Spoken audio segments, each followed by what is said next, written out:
அல்பேனிய நாட்டில் பிறந்தவராம் அன்னை தெரசா தாயவராம். இந்திய நாட்டின் குடியுரிமையை இயல்பாய் அன்னையும் பெற்றவராம். ஏழை எளிய அநாதைகளுக்கு தொண்டுகள் புரிந்து உயர்ந்தவராம். தொழுநோயாளியின்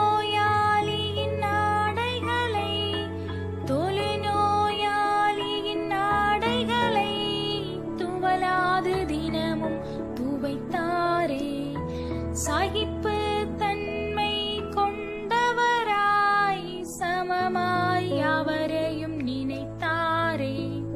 அன்பு கருணை அமைதிக்கு அன்னையும் நோபலை பெற்றாரே. உலக மக்கள் யாவரையும் பிள்ளையாய் நினைத்து உழைத்தாரே. பிள்ளையாய் நினைத்த அன்னையின் திருவடி வணங்கி